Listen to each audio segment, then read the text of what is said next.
I was drowning in my own lungs when my sister ripped the oxygen tube from my face. "Stop faking it, Hannah," hissed her manicured nails, scratching my cheek as she yanked. "You just want pity."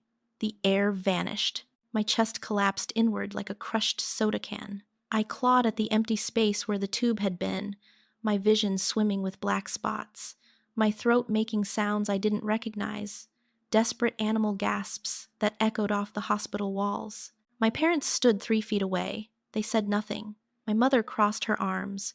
My father looked at his phone. I reached toward them, hand trembling, begging without words. "Help me, please. I'm your daughter, too." Hannah rolled her eyes. "See? She's fine. Just dramatic, as always." What none of them knew, what would unravel everything they believed about our family, was that someone was standing right behind them in the doorway, and 2 weeks later, at our grandfather's will reading, that man would place his hand on my sister's shoulder and speak 6 words that destroyed her entire world. Have you ever been invisible to the people who were supposed to love you most? My name is April Warren. I'm 35 years old, a healthcare consultant who helps hospitals streamline their operations. I've built a successful career in Denver, own my own condo, and manage my chronic lung disease with careful discipline.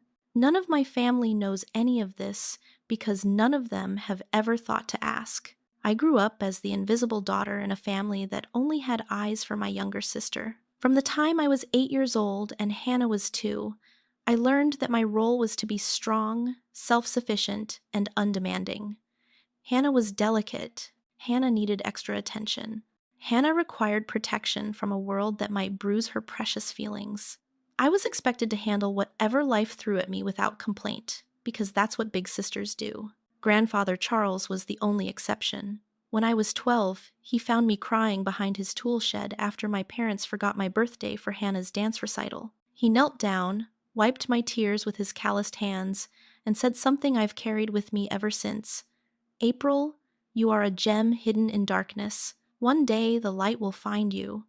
I didn't fully understand what he meant then.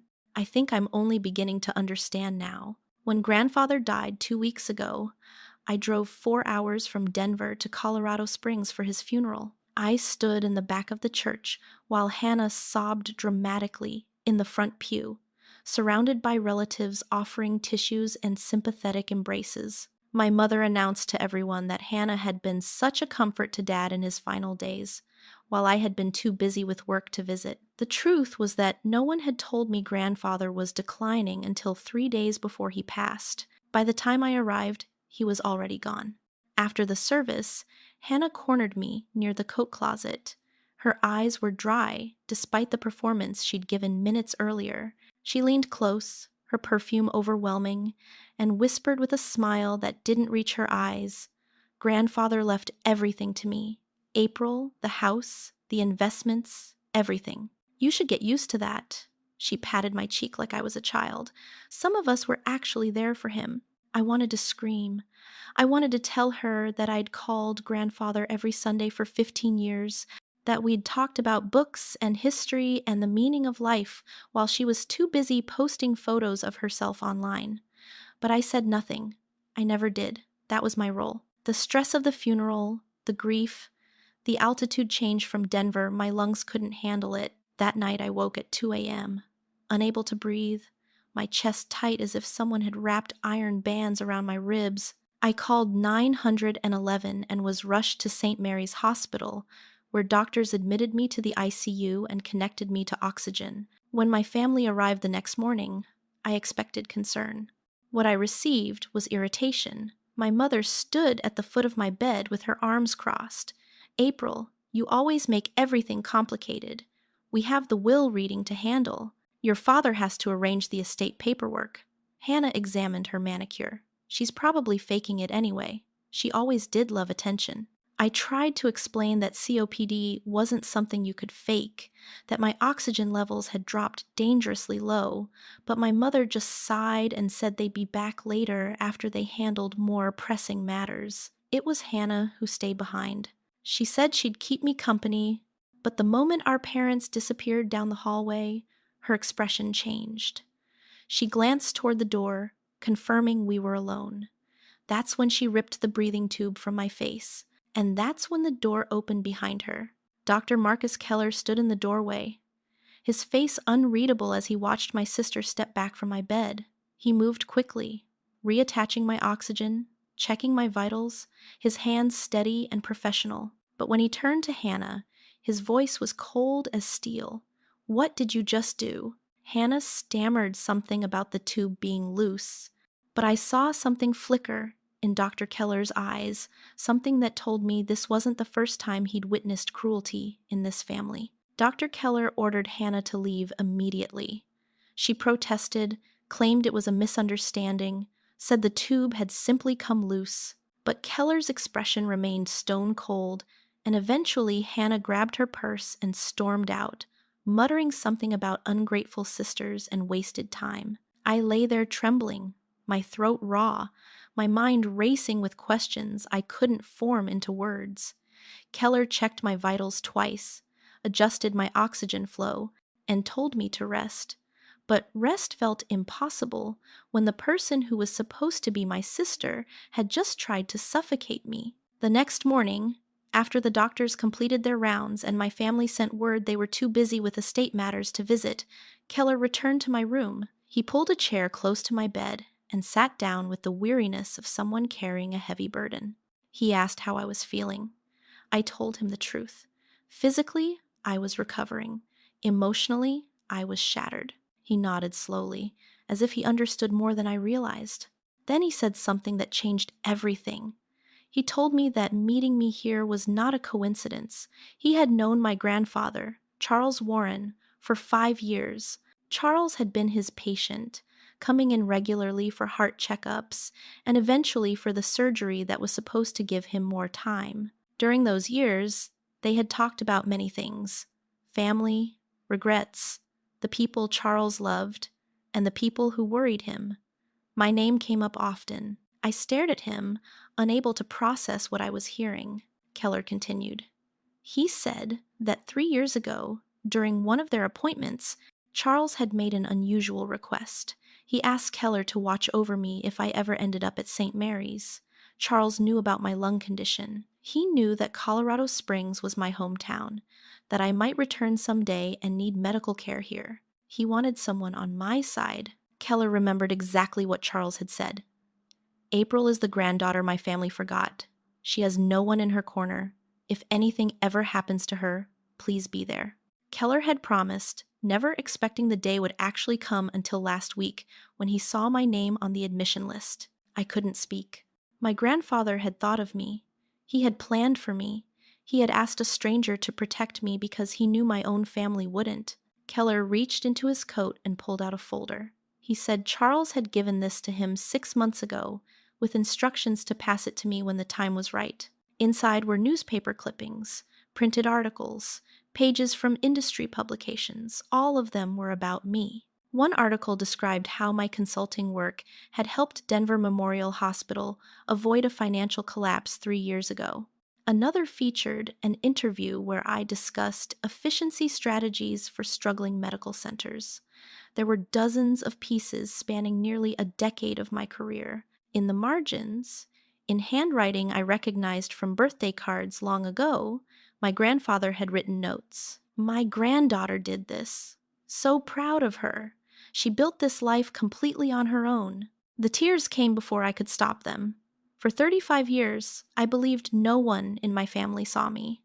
I believed I was invisible, forgettable, unworthy of attention or pride. But grandfather had been watching all along. He had collected evidence of my achievements like precious treasures. He had carried my successes in his heart even when he couldn't tell me directly. The realization broke something open inside me, something that had been locked away for decades. Keller gave me a moment to compose myself, then his expression grew serious again. He said there was more I needed to know. Charles had confided in him about Hannah as well, and the picture was not pretty. My sister had made some terrible financial decisions 2 years ago. She had invested heavily in a business venture that collapsed completely, leaving her with nearly $200,000 in debt. She had hidden it from everyone, maintaining her lifestyle with credit cards and borrowed money, sinking deeper every month. Charles discovered the truth when creditors started calling his house looking for her. Hannah saw the inheritance as her only way out. She needed that money desperately. She needed it so badly that she would do almost anything to make sure she got it. Suddenly, Hannah's behavior made a different kind of sense. The cruelty wasn't just sibling rivalry or jealousy, it was desperation. She was a drowning woman grasping at anything that might save her, and I was standing between her and the life raft she believed she deserved. The door opened and a woman in scrubs entered. She introduced herself as Rosa Martinez, the night nurse taking over for the evening shift. She was perhaps 50 years old, with kind eyes and silver streaks in her dark hair. She checked my monitors, asked how I was feeling, then turned to Keller with a meaningful look. She said quietly that she needed to tell him something. She had been at the door yesterday when it happened. She saw everything. She saw my sister rip that tube from my face and stand there watching me choke. Keller asked if she would be willing to testify to what she witnessed. Rosa didn't hesitate. She said she had a 8-year-old mother at home. If anyone ever did something like that to her mother, she would never forgive them. She would absolutely testify. Then Rosa looked at me, and something in her expression shifted. She said there was something else I should know. She had worked at this hospital for over 20 years, and she remembered patients and their families. She remembered my grandfather. She was on duty the night he passed away. My blood ran cold. Rosa's voice dropped lower. She said that night, my sister Hannah had come to visit late, around 11. She insisted on staying with him alone. Rosa had thought it was sweet at the time, a granddaughter wanting private moments with her dying grandfather. But now, after what she witnessed yesterday, she wasn't sure anymore.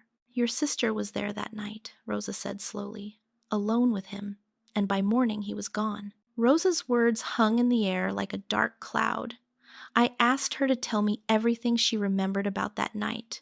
She pulled a chair closer and spoke in a low, steady voice. She said my grandfather had been recovering well after his heart surgery. His vitals were stable. The doctors were optimistic he would be discharged within a week. Then Hannah showed up around 11 at night, saying she wanted to spend some quiet time with him. Rosa thought it was touching. She let Hannah into the room and continued her rounds. About 30 minutes later, the monitor started screaming. Rosa rushed back to find my grandfather had stopped breathing. She called the emergency team immediately, but it was too late. What bothered her most was Hannah's reaction. Most family members panic when something like that happens.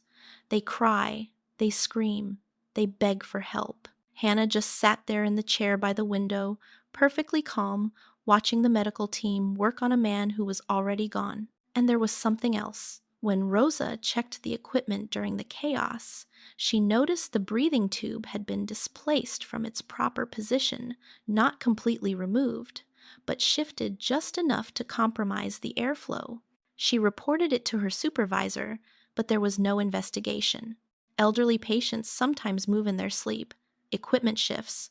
These things happen. Rosa paused and looked at me with tired eyes. She said she had no direct proof of anything. She couldn't accuse anyone based on what she saw. But she knew something wasn't right. And apparently my grandfather knew it too, because after Hannah's first visit to see him earlier that week, he immediately asked the nurses to contact his lawyer. He changed his will 3 days before he died. I turned to Keller and asked the question burning in my chest. Would Hannah ever face charges for what she might have done to grandfather? Keller was honest with me. He said probably not. There was no concrete evidence, no witnesses to the actual moment, nothing that would hold up in court. The displaced tube could be explained away as accidental movement. Hannah would deny everything, and without proof, no prosecutor would touch the case. But Keller reminded me that Charles had known something was wrong. That's why he changed his will. That's why he had prepared for the possibility that Hannah might go too far. I lay there, processing everything. For the first time in my life, I didn't feel sad or defeated. I felt angry, a cold, clear anger that sharpened my thoughts instead of clouding them. I didn't want revenge through the legal system. I didn't want to spend years fighting battles I couldn't win. What I wanted was the truth. I wanted my family to face what they had allowed to happen, what they had chosen to ignore for decades. I looked at Keller and Rosa and asked them directly, would they help me? Would they stand with me when the time came to reveal everything? Keller nodded without hesitation. Rosa reached over and squeezed my hand. She said she would be honored to help. The next day, my family showed up demanding that I check out of the hospital early.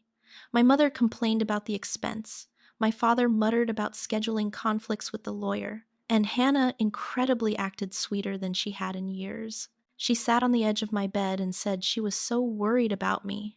She said I should come home and rest properly before the will reading. She even offered to make me soup. I looked into her eyes and saw the calculation behind the performance. She was scared not of me, but of losing control of the situation. For the first time in my entire life, I didn't bend. I didn't apologize or accommodate or make myself smaller to keep the peace. I told her I would leave when my doctor said I was ready, and not a moment sooner. Something flickered across Hannah's face, confusion, maybe, or the first hint of fear. She wasn't used to me pushing back. I was discharged 2 days later, strong enough to walk on my own and breathe without assistance. Before I left, Keller handed me a sealed envelope. He said my grandfather had given it to him months ago, with specific instructions. I was only supposed to receive it when I truly needed it. I opened it carefully and found a handwritten note in grandfather's familiar script. April, you are the only one in this family with a kind heart. Don't let them steal that from you. I read those words 3 times, feeling his love reach across the divide of death. He had been preparing for this moment all along. He had known what was coming, and he had made sure I wouldn't face it alone. The will reading was scheduled for 10 inches the morning at Thomas Reed's law office downtown. When I arrived, my parents and Hannah were already seated, looking impatient and entitled. The door opened and I walked in, but I wasn't alone. Behind me stood Dr. Marcus Keller and Nurse Rosa Martinez. Hannah's face turned white as paper. Hannah demanded to know why I had brought strangers to a private family matter. Her voice was sharp, but I could hear the tremor underneath. Thomas Reed, the lawyer who had been grandfather's friend for 40 years, answered before I could. He explained that Charles had specifically requested their presence in his written instructions. This was not my doing, this was grandfather's final wish. Reed asked everyone to sit down. He was a tall man with silver hair and reading glasses perched on his nose, and he carried himself with the gravity of someone who had witnessed many family secrets over the decades. He began by saying that Charles had been very specific about how this gathering should proceed. He wanted all family members present. He wanted witnesses. And he wanted certain truths to come to light before the distribution of his estate was finalized. Hannah sat with her arms crossed, still confident that everything would go her way.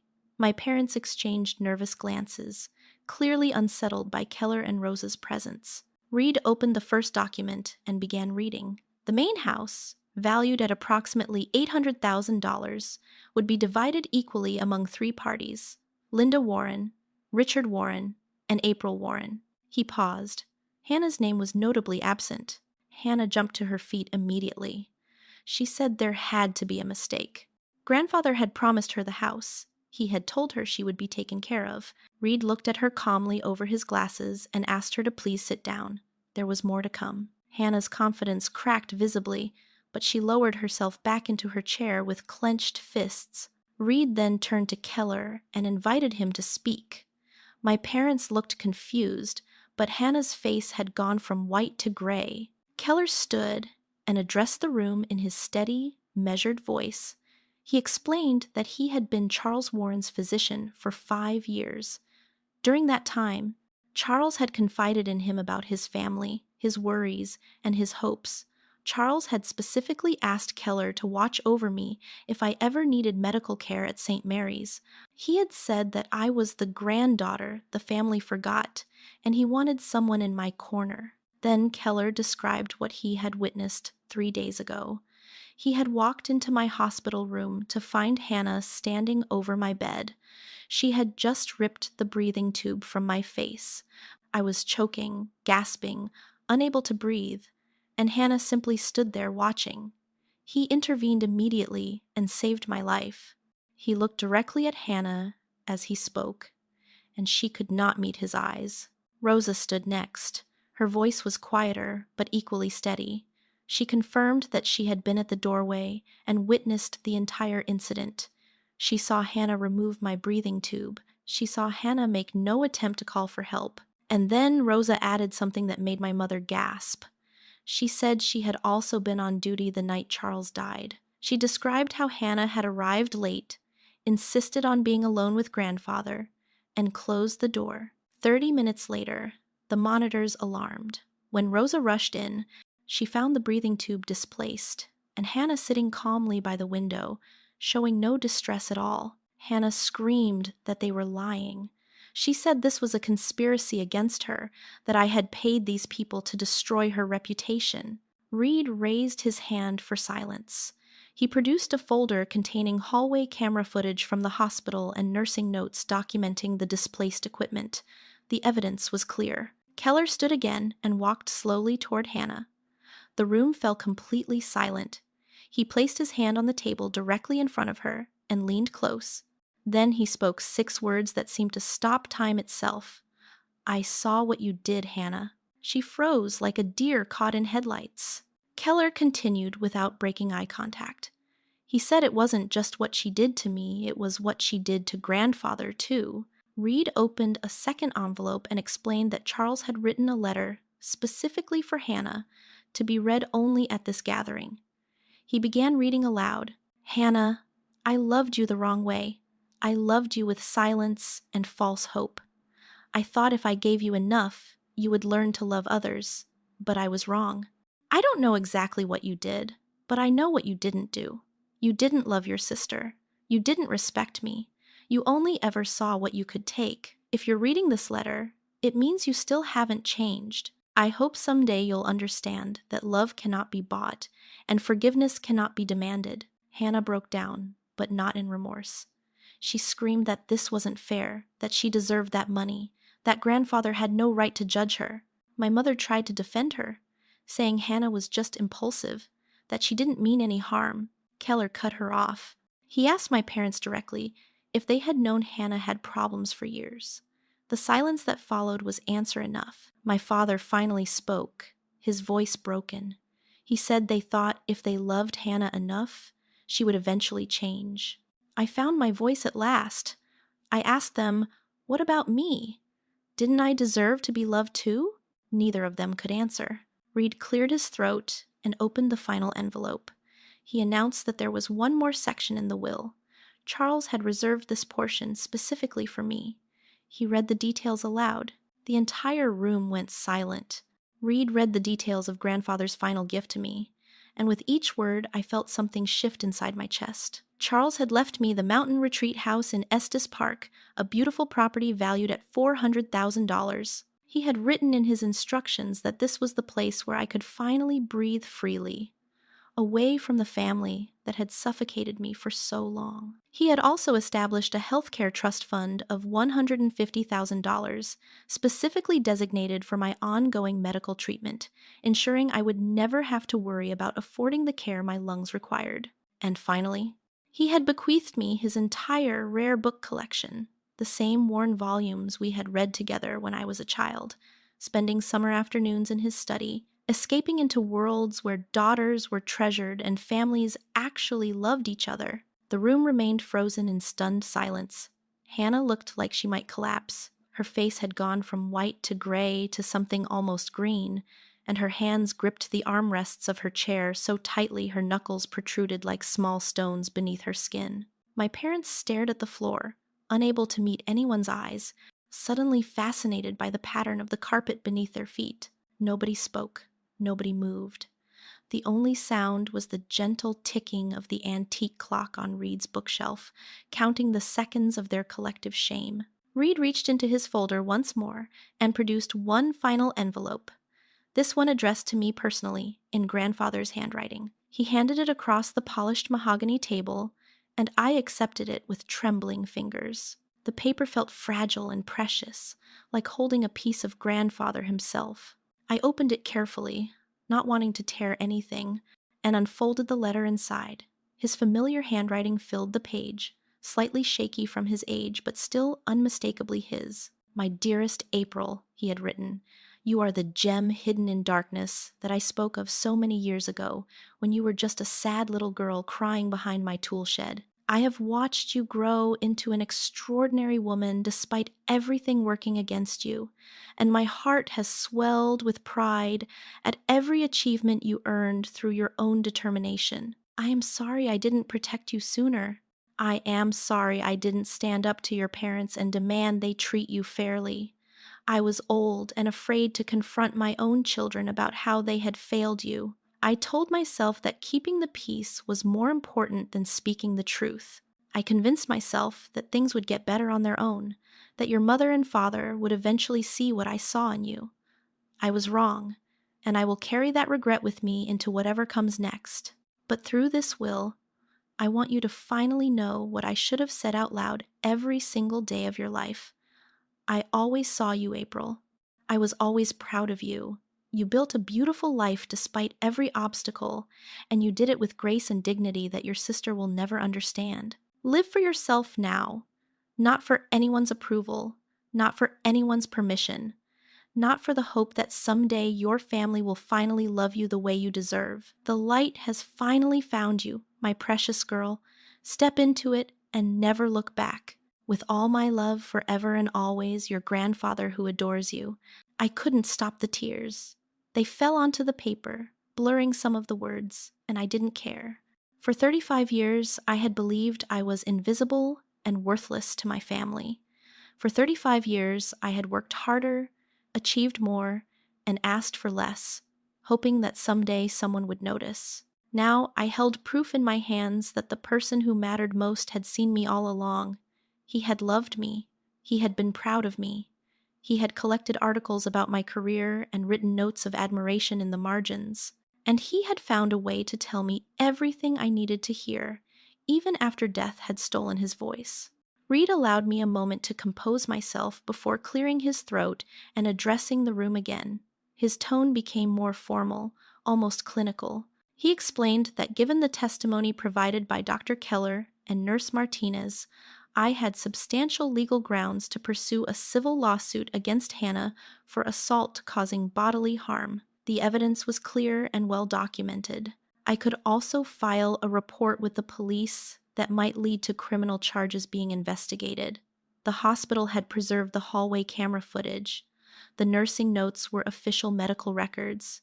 Combined with two credible witnesses, the case against Hannah was strong. Hannah's composure shattered completely. She leaped from her chair and rushed toward me, falling to her knees beside my seat like a supplicant before a queen. She grabbed my hands before I could pull away and begged me not to do this to her. She said she was sorry, that she hadn't meant any of it, that she was under so much stress with her financial problems that she hadn't been thinking clearly. She said we were sisters, that blood was thicker than water, that families were supposed to forgive each other. She pleaded with me to consider what pressing charges would do to our parents, to our family's reputation, to the memory of grandfather himself. Tears streamed down her face, ruining her expensive makeup, and for a moment she almost looked sincere. I let her finish. I let her exhaust every excuse and justification and manipulation she had in her arsenal. Then I gently removed my hands from her grip and gave her my answer. I told her I would not sue her. I would not press charges. I would not pursue any legal action against her whatsoever. Her eyes lit up with relief and she started to thank me, but I held up my hand for silence. I explained that my decision had nothing to do with forgiveness or mercy or sisterly love. I was choosing not to pursue legal action because I refused to spend another single day of my life carrying resentment toward her. She had already taken too much from me. She had taken my childhood peace. She had taken my sense of belonging. She had taken 35 years of believing I was somehow less worthy of love than she was. She would not take my future peace as well. I would not give her that power. But I also made something else very clear. From this day forward, Hannah was no longer my sister. I wanted no contact with her. No phone calls, no texts, no holiday gatherings, no pretense of family bonds that had never truly existed. She was a stranger to me now, and that was how she would remain for the rest of our lives. She would have to face her $200,000 of debt entirely on her own. She would have to explain to our aunts and uncles and cousins why grandfather had removed her from his will. She would have to live every day with the knowledge that the people in this room now knew exactly who she was and what she was capable of doing. Those were her consequences. They would follow her like shadows for the rest of her life. And unlike a lawsuit that might end after a few years, these consequences would never expire. Hannah stared at me with something between hatred and despair. She opened her mouth to argue, but no words came out. She had finally run out of manipulations. She stumbled back to her chair and collapsed into it, broken in a way I had never seen before. I felt nothing, no satisfaction at her suffering, no pity for her situation, just a calm emptiness where the pain and anger used to live. My parents tried to speak next.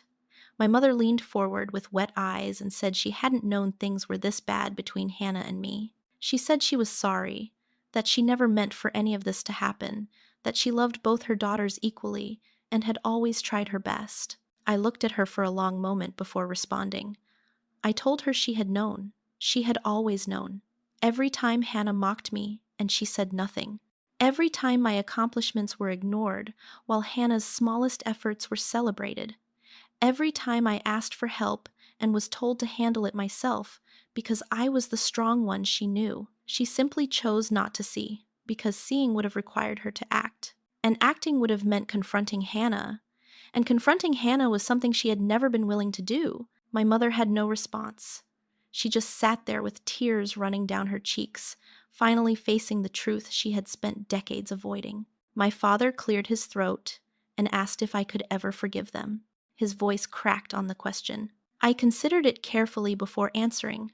I told him I needed time, maybe a very long time, perhaps years. I wasn't cutting them off completely the way I was cutting off Hannah, but I was establishing clear boundaries that should have existed decades ago. If they wanted me in their lives going forward, they would have to prove it through consistent actions over time, not empty words spoken in moments of crisis. They would have to earn back the trust they had spent 35 years destroying. Whether they were capable of that remained to be seen.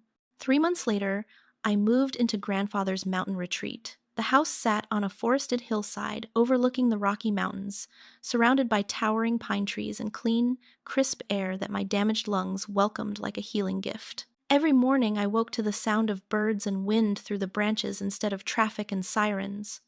Every evening I watched the sunset paint the peaks in shades of gold and crimson and deep purple. I set up grandfather's book collection in the study, exactly as he had kept it, alphabetized by author, with his favorites on the shelf nearest the reading chair. I could almost feel him there with me. Nodding in approval, I began writing, not for revenge, not to expose my family to the world or seek some final form of public punishment. I started writing a memoir about my journey because I knew there were other women out there who had been forgotten by their families too, women who had spent their whole lives feeling invisible, women who had been told they were too sensitive, too dramatic, too demanding when all they wanted was the same love freely given to others, women who needed to know they weren't alone and that survival was possible. If my story could help even one of them find the courage to walk away from toxic relationships, then everything I had suffered would have meaning. Keller became a trusted friend in those months. We met for coffee once a month at a small cafe in town, and he told me stories about grandfather that I had never heard before, how Charles had worried about me constantly during their appointments, asking Keller hypothetical questions about lung conditions and treatment options, how he had talked about my accomplishments with beaming pride to anyone who would listen, showing off those collected articles to nurses and receptionists, how he had spent his final years quietly putting plans in place to protect me, even after he was gone. Those conversations helped me heal in ways I hadn't expected. They gave me back pieces of my grandfather that death had tried to steal. One quiet afternoon in early autumn, I stood on the balcony, watching the last golden light fade behind the mountain peaks. I held grandfather's favorite book in my hands, a worn collection of poetry he had read to me when I was small, and the world still seemed full of possibilities. The binding was soft from decades of loving use.